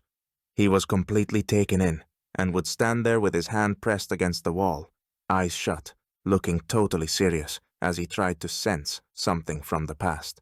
For minutes at a time, he'd stand there, convinced he could pick up on hidden stories and memories embedded in the walls. Eventually, he caught on that I'd made it all up, and he was pretty embarrassed. But to this day, he admits that, in the moment, it felt weirdly real, like he was actually connecting to something. Now it's one of those funny memories we laugh about, and he still jokingly calls himself the house historian whenever he touches a wall. Story 104. I once convinced my sister that if she wrote a wish on a leaf and set it adrift down a river, her wish would eventually come true. I told her that the flowing water would carry the wish to some magical place where it could be granted. She was enchanted by the idea and took it very seriously, carefully picking out the perfect leaf for her wish. With full concentration, she sat by the riverbank and wrote her wish on the leaf with a small marker, her face filled with hope. She whispered her wish to herself, closed her eyes for a moment, and then gently placed the leaf on the water, watching as it began to drift downstream. We both stood there, watching it float away, slowly carried by the current, until it disappeared from sight. For days afterward, she kept wondering when her wish would start to come true, asking me if I thought the leaf had reached its destination. Eventually, she realized that nothing was actually happening, and a hint of disappointment showed on her face. But rather than being upset, she decided that she liked the thought of her wish floating out there somewhere, traveling through different rivers and still somehow working its way toward becoming real. Now, whenever we're near a river or lake, she'll smile and say that her wish is still out there on some grand journey. It's become a sweet family memory, and even though she knows it was all just a story, she still likes to imagine her wish leaf traveling through distant places, holding on to the hope that maybe it's still trying to grant her wish. Story 105. One day, I decided to tell my little brother that holding a penny in each hand would gradually make him stronger. I explained that the pennies acted as magic weights, and that if he carried them around all day, he'd build up strength over time. He looked at the pennies, totally buying it, and slipped them into his pockets like they were priceless training tools. For the next few days, he wouldn't go anywhere without his weights. He'd walk around with his hands clenched, focusing on his training, and telling me he could already feel himself getting stronger. He even brought them to school, sneaking them into his hands whenever he could to keep up his workout. When he finally found out I'd made it all up, he was a little disappointed, but he laughed it off. Now, whenever anyone mentions going to the gym or working out, he jokes about his first gym membership and how he used to train with pennies. It's become one of those funny family stories we always look back on with a smile. Story 106. I convinced my sister that she could talk to plants by tapping their leaves in a certain pattern. She'd go around tapping all the houseplants, expecting them to respond. It wasn't until a friend questioned it that she realized I'd made it up. Now, every time she waters the plants, she gives me a smirk. Story 107. I convinced my brother that carrying a potato in his pocket would bring him good luck. He was totally on board, slipping a small potato into his pocket and carrying it everywhere he went for an entire week. Every so often, he'd pull it out, give it a look, and tuck it back in, treating it like his personal good luck charm. When he eventually figured out that I'd been joking, he was beyond embarrassed, realizing he'd been walking around with a potato for no reason. Now it's one of our funniest family stories, and anytime he needs a little extra luck, someone jokingly hands him a potato. It's become a classic family joke, and we still call him Mr. Potato Charm. Story 108. One day, I decided to tell my little sister that if she held a feather and closed her eyes, she'd float a few inches off the ground. I made it sound magical, explaining that the feather had special lift powers if she concentrated hard enough. She was so excited to try it out, so she grabbed the lightest feather she could find and headed outside. She held the feather tightly, closed her eyes, and took a little jump, expecting to feel herself hover. When nothing happened, she looked down, slightly puzzled but determined, and tried again, jumping a little higher each time. After a few more attempts, she started to get frustrated, looking at me with an expression that asked if she was doing it wrong. When she finally realized it wasn't happening, she was more than a little annoyed that I'd tricked her, but it quickly became a family joke. Now we all call her our feather fairy, and every once in a while, she'll joke about needing her magic feather to try flying again. It's one of those sweet memories that always brings a smile. Story 109. One Halloween, I convinced my brother that if he wore his costume for 24 hours straight, he'd become the character. He wore that thing all day and night, even slept in it, waiting for the transformation. When nothing happened, he was disappointed, but now we laugh about his method acting. Story 1 on 10. I told my sister that if she blew bubbles in her drink, it would make it extra sweet. She believed me completely and spent the entire meal blowing bubbles in her glass, pausing to taste it and then happily blowing more, convinced the drink was getting sweeter each time. Eventually, she started to realize it was all in her head and that the bubbles weren't doing anything at all. She was a bit annoyed when she found out it was just a prank, but now she looks back on it as a fun memory from childhood. Whenever we have drinks with straws, she still blows a few bubbles and laughs, calling it her sweetness booster. Story 111. One day, I convinced my little brother that if he ran in circles around the house while chanting "speed power," he'd magically get faster with each lap. I explained that it was a special trick that only worked if he kept his focus and didn't skip a lap. Excited to unlock his newfound super speed, he took off, sprinting around the house and shouting "speed power" at the top of his lungs with each step. He must have done about 10 laps before he finally stopped, panting and out of breath, looking down at his legs as if expecting them to suddenly take off on their own. Realizing he wasn't any faster, he turned to me, clearly annoyed that my trick hadn't worked. Now, every time he's about to go for a run or jog, the whole family teases him, saying, "Don't forget to use your speed power." It's become one of those inside jokes that never fails to make us all laugh, especially him. Story 112.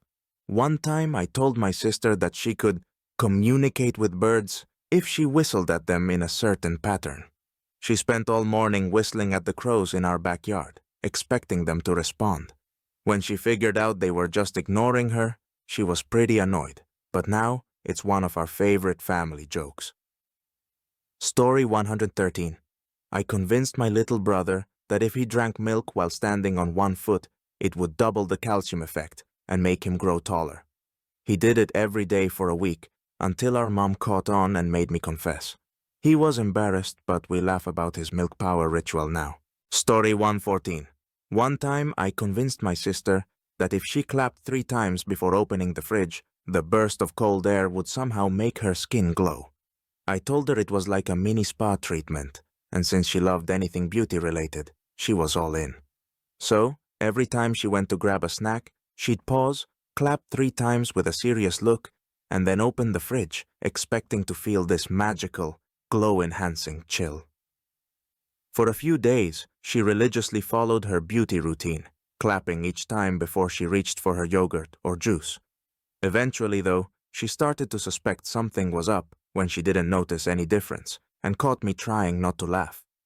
When I finally admitted it was just a joke, she rolled her eyes, but laughed along with me. Now, whenever she's getting a snack, she jokes about her fridge beauty secret, and every so often, she'll still give the fridge a playful clap or two for old time's sake. It's become one of those funny little family stories that never fails to get a laugh. Story 115. I managed to convince my brother that if he aligned his food on his plate in a specific way, it would actually make it taste better. For days he took it seriously, carefully arranging his food into neat patterns, convinced he was enhancing the flavor. He'd rotate his plate, make sure everything was perfectly spaced, and then dig in with an extra sense of satisfaction. After a while, he caught on that it wasn't actually changing the taste, and realized it had all been a prank. He was pretty annoyed, but now laughs about his flavor alignment phase. Funny enough, he became a pro at plating, and every time he serves a beautifully arranged meal, we joke that maybe the prank was worth it. Story 116. One winter, I convinced my sister that if she stuck her hand deep into the snow and made a wish, she'd gain magical snow powers. I told her it was an ancient winter secret that only a few people knew about. Her eyes lit up, and she immediately plunged her hand into the snow, closing her eyes and whispering her wish, convinced her hands would come out with some kind of icy magic. She kept her hand in there for as long as she could stand the cold, pulling it out occasionally to check if it felt different. After a few minutes of this, she looked down at her hand, confused and clearly disappointed that it was just cold. She finally shot me a look like I'd completely betrayed her trust. Now, though, it's become a family joke. Every winter, we call her the Snow Queen, teasing her about her snow powers, and she plays along, pretending to summon the cold. It's turned into one of those sweet, funny memories that we bring up every time the snow starts falling. Story 117.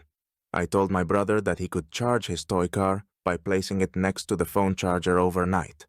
He was thrilled at the idea and carefully set up his car beside the charger, checking to make sure it was in the right position to absorb the power. The next morning, he was so excited to try it out, fully expecting it to be supercharged. When it didn't work, he looked crushed, realizing he'd been tricked. Ever since, he's been a bit skeptical of my charging tips, but we both laugh about his attempt to give his toy car a power boost.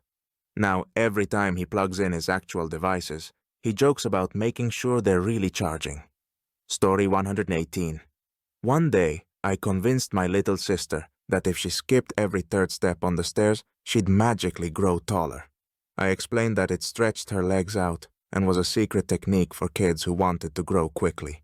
She was so excited about the idea of getting taller that she started skipping steps every time she went up and down, concentrating hard on keeping the rhythm just right. For weeks, she stuck to her new routine, carefully hopping up the stairs and making sure to avoid every third step, convinced she'd start seeing results any day. Eventually, our mom noticed her odd stair routine and asked what she was doing. When my sister explained, my mom immediately realized it was one of my pranks and called me out. My sister was embarrassed, but took it in stride. Now she jokes about it, calling it her stair workout, and still skips steps sometimes, just for fun. It's become one of those family stories that we laugh about, especially when anyone mentions growing taller. Story 119. I convinced my brother that if he blinked really fast while looking up at the sky, he'd be able to see secret stars during the day. He was fascinated and stood in the yard, squinting and blinking as fast as he could, convinced he was about to discover some hidden constellation. He spent a solid 10 minutes blinking up at the sky, occasionally pausing to adjust his technique, before he finally realized I was just messing with him. Now, whenever we're outside on a sunny day, he jokes about going on another daylight star quest and gives me a look that says he'll never fall for one of my sky tricks again. It's become one of those family stories that always gets a laugh. Story 120. One time I convinced my sister that if she hummed a song while eating, the food would taste better. She actually tried it, humming through meals until she realized it was just a joke.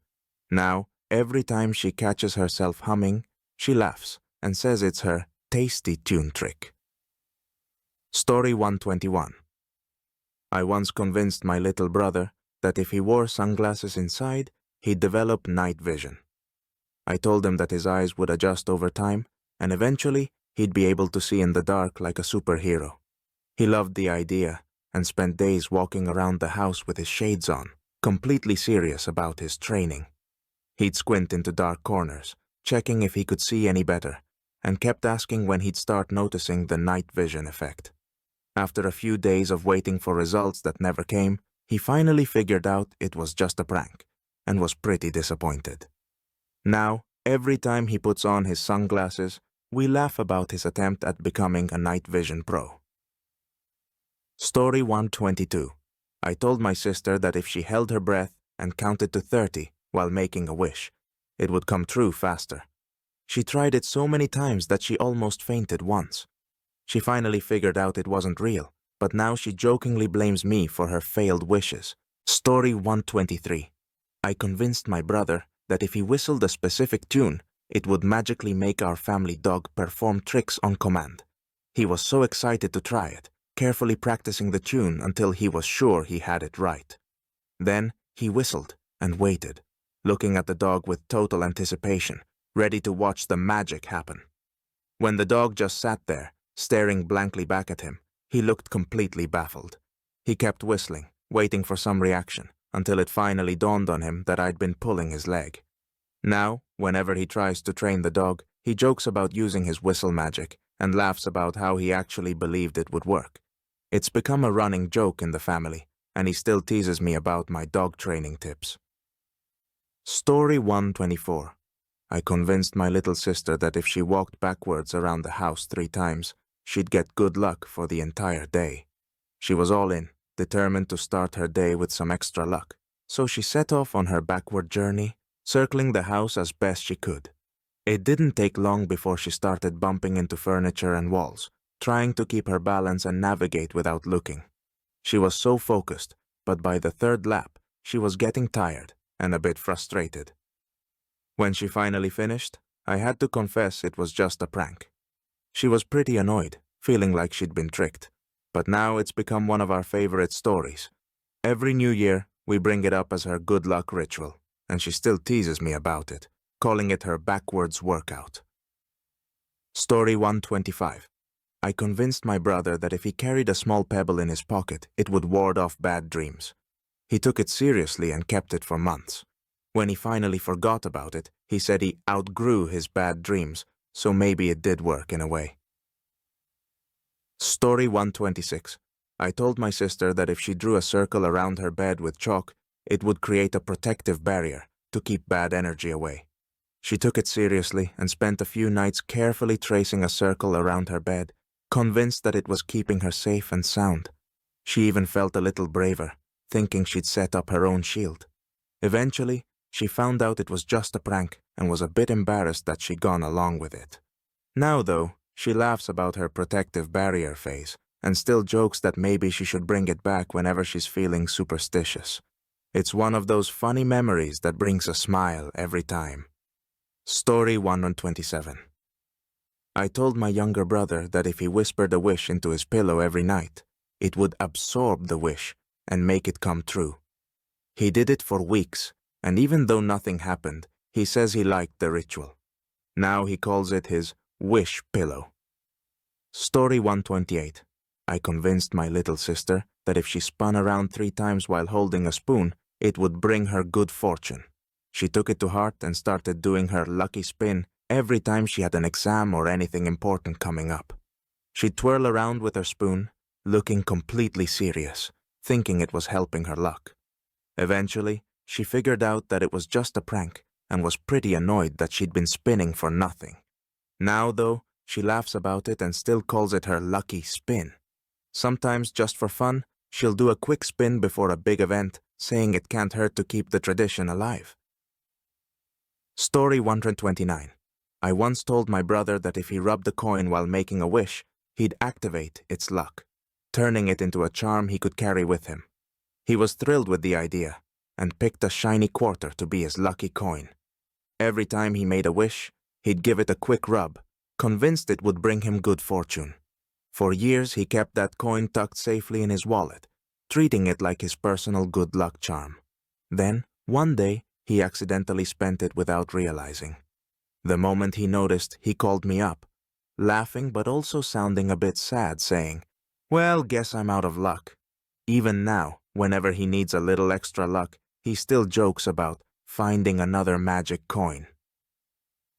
Story 130. Once, I told my sister that if she patted her head while touching her toes, she'd unlock super balance.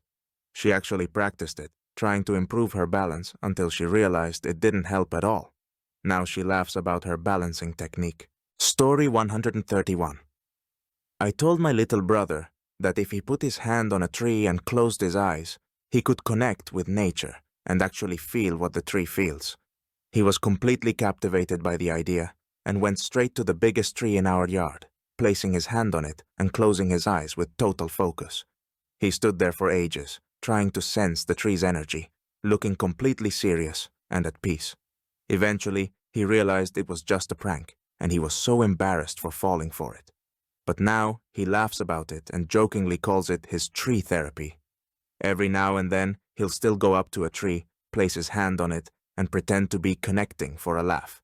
It's become one of our favorite family jokes. Story 132. I told my sister that if she spun around and clapped her hands while making a wish, it would seal her wish into reality. She did it every night before bed until she finally figured out it was all a joke. Now, every time she sees someone make a wish, she does a little clap for good luck. Story 133. I convinced my brother that if he wore his socks inside out, it would activate silent mode, and he'd be able to walk around without anyone hearing him. He was totally sold on the idea, and would tiptoe around the house in his inside-out socks, thinking he was moving like a ninja. Anytime he wanted to sneak a snack or slip by unnoticed, he'd put on his silent mode socks and go about his mission. It didn't take long for him to realize we could hear every step, squeak and creak he made. When he found out it was just a joke, he was pretty annoyed at me for making him look silly. Now, though, it's a funny memory we share, and he still jokes about putting his socks in silent mode whenever he wants to be extra sneaky. Story 134. I once told my little sister that if she could eat an apple in one big bite, or at least take the biggest bite possible, it would magically make her teeth stronger. She was determined to have the strongest teeth, so she spent days practicing, trying to take giant bites out of every apple she found, convinced it was like a workout for her teeth. Each time, she'd take a massive bite, chew with a focused expression, and proudly tell me she could feel her teeth getting stronger. Eventually, she caught on that it wasn't actually doing anything special, and realized I'd been messing with her. She was a little annoyed at first, but now she laughs about it, calling it her apple workout. Every now and then, she'll still take a big bite of an apple and remind me of her tooth-strengthening training. Story 135. I told my brother that if he wrote down a dream every morning, it would help him control his dreams at night. He filled a notebook with dream details for weeks, hoping he'd get dream powers. He was disappointed when it didn't work, but now he's got a funny dream diary as a keepsake. Story 136. I told my sister that if she pressed her ear to the ground, she'd be able to hear the earth breathe. She was so fascinated by the idea that she immediately lay down on the ground, ear pressed against the dirt, looking completely serious and focused. She waited there, listening intently, convinced she was about to hear some kind of magical sound. After a few attempts and hearing absolutely nothing, she looked up, realizing it was just a prank. She was a bit embarrassed, but now it's one of our funniest shared memories. Every time we go hiking, we joke about her earth connection, and she laughs, saying she's still waiting to hear that elusive breath of the planet. Story 137. One time I told my little brother that if he jumped on one leg while making a wish, he'd send the wish to the universe faster. He hopped around making wishes for days until he realized it wasn't true. Now, every time he makes a wish, he gives me a suspicious look. Story 138. I managed to convince my sister that if she waved her hand over a hot bowl of soup, it would cool down faster. I told her it was like creating a gentle breeze, helping the steam escape quicker. She totally believed me and started doing it every time we had soup, sitting there with her hand gently waving back and forth over the bowl, patiently waiting for it to cool. For a while, she was convinced it was working, but eventually, she started to realize that it didn't actually make much of a difference. When she caught on, she gave me an exasperated look, knowing she'd been pranked. Now, whenever we have soup, she still waves her hand over it, calling it her magical soup ritual, just for laughs. It's become one of those funny little traditions that always gets us both laughing. Story 139. I convinced my brother that if he tapped his nose 3 times and blinked, he'd magically remember where he left lost items. He took it seriously, and anytime he misplaced something, he'd go around tapping his nose and blinking, hoping it would jog his memory. For days, he genuinely thought his nose powers were helping him find things faster. Eventually, he caught on that it was just a prank, and he looked at me with complete frustration. Now, whenever he loses something, he still jokes about using his nose powers, tapping his nose with a grin. It's become one of those funny little routines that always brings a smile. Story 140. Once I convinced my sister that if she tied a piece of string to her wrist before bed, it would catch her dreams like a dream catcher. She wore a string bracelet for weeks, thinking it helped her remember dreams. When she realized it was a joke, she was a bit annoyed, but now she says it was her dream charm. Story 141. I told my brother that if he balanced a spoon on his nose while making a wish, it would give him extra luck and make his wish more likely to come true. He was completely sold on the idea and started balancing a spoon on his nose every time he wanted something good to happen. He looked absolutely ridiculous, concentrating so hard to keep the spoon steady while he made his wish. For weeks he'd do it before tests, games, or whenever he needed a little extra luck. Eventually, though, he realized that the lucky spoon wasn't actually doing anything, and he gave me a long, annoyed look when he caught on. Now, it's one of our favorite inside jokes, and every time he's hoping for a bit of good luck, we joke about bringing out the lucky spoon ritual. Story 142. I told my sister that if she whispered into a seashell every night, she'd be able to hear the ocean, even when we were far from the beach.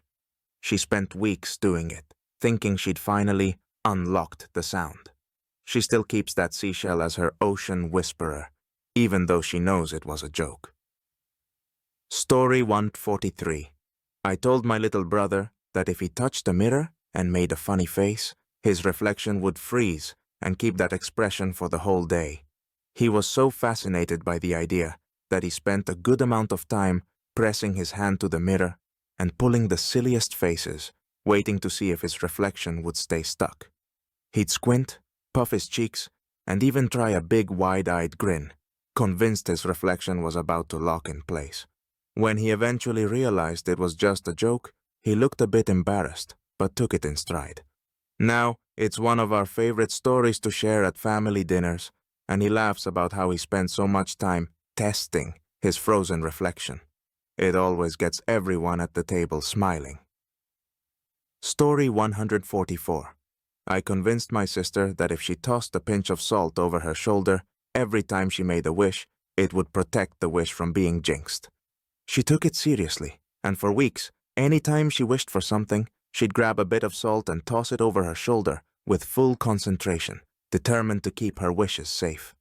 After going through nearly half a salt shaker, she started to notice that nothing was changing, and finally realized it was just a prank. She was a bit annoyed, but now we laugh about it, joking that she's got salted luck whenever she makes a wish. To this day, she'll still pretend to throw salt over her shoulder if she's hoping for something, just to keep the joke alive. Story 145. I once told my brother that if he stared at a candle flame and thought of a question, the flame would flicker in response. He asked the candle so many questions, only to realize he was just watching a normal flame. Now, he calls it his mystic candle, even though he knows it's just a joke. Story 146. I convinced my little sister that if she drew a star on her wrist, it would guide her through tough situations. She wore that star every day until she finally caught on that it was just ink. Now, every time she's nervous, she jokes about drawing her guiding star. Story 147. I told my brother that if he wore mismatched socks, he'd gain creativity and become more artistic. He got so into the idea that he started picking out the most random pairs every morning, absolutely convinced that each mismatched set was boosting his imagination. He'd even show off his socks, saying they were helping him think outside the box and come up with cool ideas. For a few weeks, he was fully committed, and anytime he felt extra inspired, he'd point to his socks like they were the secret. Eventually, though, he caught on that it wasn't actually doing anything magical, and he looked at me with a mix of disappointment and laughter. Still, mismatched socks have stuck around as his thing, and he wears them just in case. They do add a little extra creativity. Now, whenever he comes up with a new idea, we joke about his creativity socks working their magic. Story 148. I once convinced my sister that if she tapped her forehead before bed, she'd remember all her dreams. She did it every night for weeks until she figured out it didn't work. Now she still taps her forehead sometimes, saying it's her dream hack. Story 149. I told my little brother that if he spun a coin and made a wish while it spun, the wish would come true. He went through so many coins trying to make them spin longer, hoping for better luck. When he realized it was just a prank, he laughed, but now he says it's his lucky spin. Story 150. I once convinced my sister that if she held her breath for 10 seconds before opening a door, it would change the energy of the room she was entering. She took it seriously, pausing at each door, holding her breath with determination, and then stepping inside, expecting a different vibe every time. For days, she went through this little ritual, convinced she had unlocked a way to reset the room's energy. Eventually, she caught on that it wasn't making any difference and realized it was just a prank. Now, it's one of our favorite inside jokes, and we laugh about her door-opening superpowers. She'll still occasionally hold her breath for fun before entering a room, saying it can't hurt to try. Story 151. I convinced my little brother that if he clapped his hands 3 times before sitting down, he'd avoid bad luck for the day. He did it every time he sat down, looking so serious. When he realized it didn't change anything, he was a bit annoyed, but we still call it his good luck clap. Story 152. I convinced my sister that if she wore her shirt backward while studying, it would help her remember everything better. I told her it was a little-known trick that helped information stick in her brain. Eager for any study boost, she actually tried it, carefully putting her shirt on backward before sitting down with her textbooks. She even went to a few tests like that, completely convinced it would make a difference. After a few rounds of backward shirt studying, she didn't notice much improvement and finally asked me if it was really true. I had to admit it was just a joke, and she turned bright red, embarrassed for actually believing it. Now, though, she laughs it off and jokingly calls it her study trick, even putting her shirt on backwards sometimes as a good luck charm for big exams. It's become a funny little ritual that always gets us both laughing. Story 153. One time I told my brother that if he blinked 3 times and tapped his nose, he'd freeze time for a second. He tried it over and over, looking around afterward to see if anything changed. When he realized it didn't work, he was disappointed, but now we laugh about his time-freezing skills. Story 154. I convinced my little sister that if she put a pebble in each shoe, she'd run faster because of the extra balance. She ran around the yard with rocks in her shoes until she got too uncomfortable. Now she jokes about her speed pebbles every time she goes for a jog. Story 155. I told my brother that if he made a wish while eating a spoonful of peanut butter, it would magically come true. He loved the idea and immediately grabbed a jar, making a wish with every spoonful he ate. Over the next few days, he went through the entire jar, wishing for everything from good grades to a new video game, savoring each spoonful like it was full of magic. When he finally caught on that none of his wishes were coming true, he looked at me with total disappointment, realizing he'd been tricked. Now, it's one of our funniest family stories, and he still jokes about his wishful peanut butter whenever he grabs a spoon.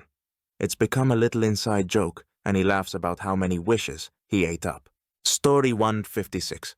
I told my sister that if she struck a superhero pose with her hands on her hips and made a wish, it would magically make her stronger.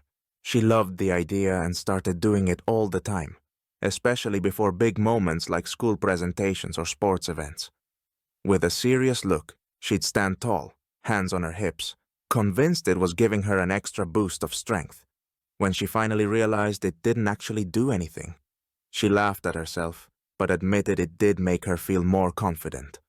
Now, even though she knows it was just a prank, she still strikes that superhero pose whenever she needs a bit of extra courage. It's become her little ritual, and we both laugh about how it went from a prank to her go-to confidence booster. Story 157. I once told my brother that if he ate his food in reverse order, starting with dessert, it would make the day feel longer. He tried it for a while, convinced he'd have extra time. He was a little disappointed when nothing changed, but now he says he still enjoys eating backward. Story 158. I convinced my sister that if she touched her elbow to her knee while thinking of a wish, it would lock the wish in, making it more likely to come true. Every time she wanted something, whether it was a good grade, a new toy, or just some good luck, she'd sit there, elbow to knee, eyes closed, concentrating hard on her wish like it was a serious ritual. For a while, she was completely committed, looking so serious each time she did it. Eventually, though, she noticed that none of her locked wishes were coming true, and realized it was just one of my pranks. She was a bit annoyed, but now we laugh about it, and she jokingly calls it her wish lock. Every so often, she'll still do the elbow to knee move, just for fun, especially if she really wants something, claiming it doesn't hurt to try. Story 159. I convinced my brother that if he walked on tiptoes while carrying his backpack, he'd be lighter and less tired by the end of the day. He did it for a week until he got tired of tiptoeing everywhere. Now he jokes about his gravity trick. Story 160. I convinced my little sister that if she hummed while brushing her hair, it would make it shinier.